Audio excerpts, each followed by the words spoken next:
कुछ देर में पंचनामा, 11:30 बजे तक शव सौंपा जाएगा। संभावित तौर से ये कहा जा रहा है गाजीपुर में पैतृक गांव मोहम्मदाबाद भेजा जाएगा शव। 100 गाड़ियों का काफिला शव के साथ जाएगा। सशस्त्र सीमा बल के जवान मुस्तैदी से मोर्चा संभाल चुके हैं। मुख्तार अंसारी की मौत पर यह बहुत बड़ी खबर है, इस वक्त की बिग ब्रेकिंग है। मुख्तार अंसारी की मौत पर कुछ देर में पंचनामा, 11:30 बजे तक शव सौंपा जाएगा। और जैसा मैंने बताया कि 100 गाड़ियों का काफिला होगा। इसका रूट भी पूरा हमने बताया, बांदा से गाजीपुर का रूट, बीच में किस तरह से भदोही, हंडिया, वाराणसी, प्रयागराज, ये पूरा रूट पड़ने वाला है।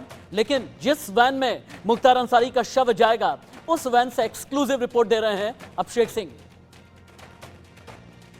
देख रहे हैं ये वही शव वाहन है जिसमें मुख्तार अंसारी की अंतिम यात्रा होगी, यानी मुख्तार अंसारी के शरीर को यहां बांदा से सीधे गाजीपुर ले जाया जाएगा पुलिस अभिरक्षा में।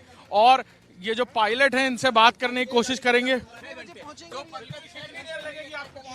6 घंटे तो लग ही जाएंगे। क्या कहा गया है आपसे? आपको अंदाजा है किसको लेके जा रहे हैं आप? जी किसको लेके जा रहे हैं? मुख्तार अंसारी जी को। पुलिस भी साथ में रहेगी, बड़ा काफिला रहेगा। स्पीड भी जिस तरह से रखनी होगी, अंदाजा इसे बताया गया? नहीं, अब ये तो नहीं, अब ये तो करेंगे भाई, तय करेंगे जैसे प्रशासन कहेगा वैसे होगा। पूरी तैयारी से आए आप? अब तैयारी क्या, ड्राइवर है, डीजल अभी नहीं है, डीजल लेने जा रहा हूँ। हाँ, उन्होंने कहा पहुँचो अभी। गाड़ी के पायलट हैं और जो बता रहे हैं कि पूरी तैयारी से हैं और इनको अंदाजा है कि कौन था मुख्तार अंसारी। और इसी शव वाहन में अंतिम यात्रा माफिया डॉन मुख्तार अंसारी की होगी जब वो यहाँ से सीधे गाजीपुर के लिए रवाना होंगे। इसी शव वाहन में लेकर उन्हें जाया जाएगा और अब से कुछ ही देर में जब उनका पोस्टमार्टम पूरा होगा तब इसी वाहन में मुख्तार अंसारी के शरीर को लेकर पुलिस अभिरक्षा में यहाँ से गाजीपुर तकरीबन 6 घंटे, ड्राइवर का कहना है, पायलट का कहना है कि 6 घंटे का वक्त लगेगा यहाँ से गाजीपुर जाने में। और इसी वाहन से सीधे बांदा से गाजीपुर की यात्रा तय करेंगे और साथ में काफिला होगा पुलिस की गाड़ियों का, पुलिस का कॉन्वॉय होगा, आगे एक पायलट वैन होगी, पीछे भी गाड़ियाँ होंगी और मुख्तार अंसारी को बाकायदा पुलिस अभिरक्षा में साथ लेकर जाया जाएगा। जब उनके बेटे उमर अंसारी भी मौजूद होंगे इस एम्बुलेंस में और मुख्तार अंसारी की डेड बॉडी इसी गाड़ी में होगी जब वो अपनी अंतिम यात्रा यहाँ से सीधे गाजीपुर तक करेंगे। कैमरामैन दीपक के साथ अभिषेक सिंह, इंडिया न्यूज़, बांदा। एक बार फिर से अभिषेक सिंह का रुख कर लेते हैं। अभिषेक, थोड़ी देर पहले हमने ये देखा कि मुख्तार अंसारी का बेटा उमर अंसारी तो पहुंच गया है और इसके अलावा कौन से रिश्तेदार, घर वाले अभी पहुंचे हैं? पोस्टमार्टम हाउस के इर्द गिर्द कौन कौन आपको नजर आ रहा है? राजीव, उसके बाद आपके पास में आता हूं।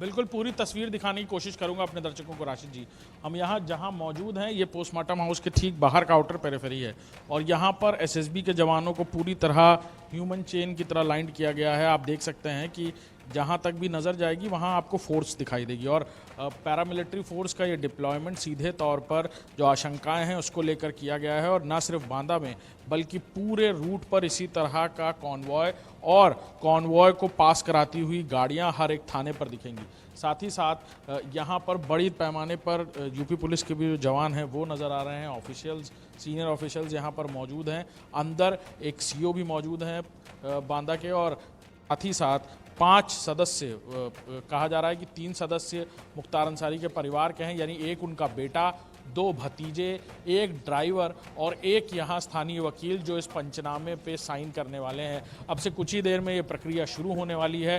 डॉक्टर्स की जो टीम है वो यहाँ नहीं पहुँची थी, लिहाजा उसका इंतज़ार किया जा रहा है। अभी कुछ ही देर में डॉक्टर्स की टीम यहाँ पहुँचेगी। उससे पहले जो ज़रूरी तैयारियाँ हैं पोस्टमार्टम को लेकर वो की जा रही हैं, क्योंकि पूरा पोस्टमार्टम वीडियोग्राफी में होगा। लिहाजा एक मजिस्ट्रेट भी यहाँ अंदर मौजूद हैं जो यहाँ उनके सुपरविजन में पूरा पोस्टमार्टम होगा और वीडियो कैमरास को इंस्टॉल कर लिया गया है अंदर। पूरी वीडियो रिकॉर्डिंग बनेगी एक एक स्टेप की पोस्टमार्टम के। लिहाजा बस इंतज़ार है, अब से कुछ ही देर में डॉक्टर्स यहाँ मौजूद होंगे राशिद जी।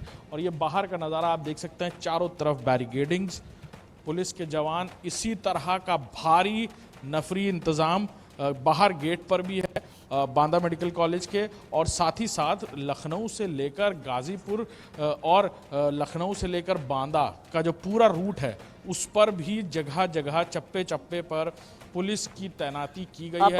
पूरे आप एक यूपी में मिनट के लिए रुक अलर्ट सकते जारी हैं क्या किया प्लीज? गया है इस एक बात मिनट को के लिए बस लेकर। आप जी। रुक जाएं, क्योंकि कालीबाग कब्रिस्तान की एक्सक्लूसिव रिपोर्ट और एक्सक्लूसिव तस्वीरें आ रही हैं। एक बार पूरी स्क्रीन पर लेकर के आए। जिस कब्रिस्तान में दफन किया जाएगा मुख्तार अंसारी, वहां के एक्सक्लूसिव तस्वीरें आप देख पा रहे हैं। बाहर गाजीपुर के कई लोकल्स हैं, वहीं से राजीव शर्मा भी लाइव रिपोर्टिंग कर रहे हैं। एक बार फिर से राजीव शर्मा का हम रुक कर लेते हैं। ये तस्वीरें और राजीव शर्मा को लाइव हम दिखाते रहेंगे। ये कब्रिस्तान है जहां पर दफनाया जाएगा। राजीव, क्योंकि कालीबाग कब्रिस्तान की रिपोर्ट आपने बहुत जबरदस्त तरीके से हमें दिखाई है, इसके अलावा आप थोड़ा सा हमें ये भी बताएं, क्योंकि मुख्तार अंसारी का मतलब सिर्फ गाजीपुर से नहीं जुड़ता। मुख्तार अंसारी नाम का मतलब यह है कि एक ऐसा माफिया, एक ऐसा गैंगस्टर या फिर राजनेता के तौर पर भी जिसका प्रभाव कहां कहां रहा। गाजीपुर, मऊ, बलिया, देवरिया, जौनपुर, वाराणसी, आजमगढ़, ये सारे इलाके रहे हैं पूर्वांचल के, जिस बेल्ट में बहुत लंबे वक्त तक मुख्तार अंसारी ने अपना साम्राज्य चलाया। इन सभी जिलों से और रिएक्शंस क्या आ रहे हैं? मुझे लग रहा था शायद आप जौनपुर भूल जाएंगे, लेकिन आप जौनपुर नहीं भूले। क्यों नहीं भूले मैं समझ सकता हूं, लेकिन वो कहते हैं ना, चरित्र किसी का भी हो अगर दूषित हो जाता है तो उसी तरीके से देखा जाता है। लेकिन जहां पर वो रहता है वहां पर उसको एक मसीहा की तरह अगर लोग एक बार समझना शुरू कर देते हैं, वो स्थिति इस वक्त इस यूसुफपुर फाटक यानी मोहम्मदाबाद गाजीपुर की है। मुख्तार अंसारी, अफजाल अंसारी कानून की किताबों में जिस भी परिभाषा में फिट होते हों, अदालतों में उनको जो भी सज़ा दी गई हो, 6 मामलों में सज़ा याफ्ता मुख्तार अंसारी था। लेकिन यहाँ यूसुफपुर फाटक में लोग मसीहा की तरह देखते हैं। और अभी तो शव नहीं आया है, तब घर के बाहर और यहाँ कब्रिस्तान में दिखाऊंगा, यहाँ पर इतनी लोगों की भीड़ है। जब शव यहाँ आ जाएगा तब यहाँ वाकई और ज़्यादा भीड़ होगी। आप लोग सब यही के क्या है? किस तरीके से देखते हैं मुख्तार अंसारी को?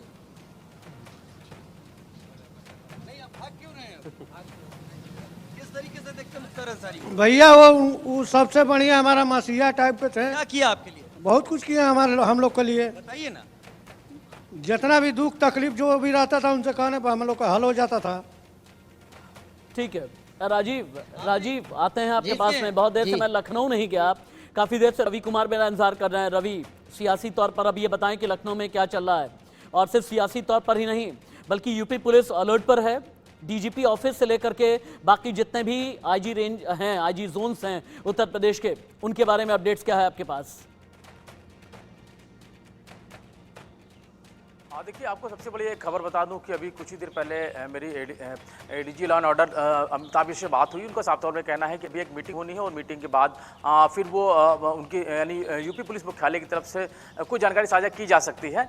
लेकिन अगर हम बात करें तो कल देर शाम जिस तरीके से देर रात इस पूरी घटना की जब जानकारी सामने आई थी, उसके बाद फिर मुख्यमंत्री योगी आदित्यनाथ की अपने सरकारी आवास पर एक बैठक हुई, जिसमें डीजीपी प्रशांत कुमार, उसके अलावा जो ADG law and order Amitabh हैं वो मौजूद थे। और किस तरीके से पूरी सुरक्षा व्यवस्था चाक चौबंद रहे, क्योंकि आज जुम्मे की नमाज भी होनी है, तो उस दौरान पूरी व्यवस्था है चाक चौबंद रहे। इसको लेकर पूरे यूपी के सभी 75 जिलों में पुलिस अलर्ट पे है। हालांकि अगर मऊ, गाजीपुर या बांदा की बात करें तो वहां खासतौर पर सुरक्षा के व्यापक इंतजाम किए गए हैं। और कल देर शाम को यानी लखनऊ में ही पुलिस गश्त करती हुई नजर आई। तमाम ऐसे इलाके हैं और ऐसे लखनऊ में कई सारे इलाके हैं जहां पर पुलिस की बाकायदा नजर बनी हुई है। सोशल मीडिया पर लगातार इस पर नजर रखी जा रही है, किस तरीके की कहीं बयानबाजी या कोई इस तरीके से पोस्ट ना हो जिससे कहीं पर भी अगर माहौल बिगाड़ने की कोशिश की जाती तो उस पर पुलिस की सख्त नजर निगाह है वो बनी रहने वाली है। हालांकि जो राजनीतिक बयानों की अगर बात करें तो एक के बाद एक बयान सामने, चाहे अखिलेश यादव की तरफ से है, मायावती की तरफ से बात करें, उसके अलावा कई सारे ऐसे बयान है वो जरूर इसको लेकर सामने आते रहे हैं। लेकिन सबसे अब तीनों के पास ही मैं आता हूं, सिर्फ 2 मिनट का मुझे छोटा सा ब्रेक लेना है। गाजीपुर कालीबाग कब्रिस्तान से लाइव है मेरे सीनियर कोलीग राजीव शर्मा, हमें अपडेट्स दे रहे हैं। बांदा से अभिषेक सिंह और रवि कुमार लखनऊ से लाइव रिपोर्टिंग कर रहे हैं। मुख्तार अंसारी की मौत के बाद पूरे उत्तर प्रदेश में हाई अलर्ट है। सेक्शन 144 इंपोज किया गया है। यूपी के अलग अलग जिलों की भी रिपोर्ट दिखाऊंगा मैं।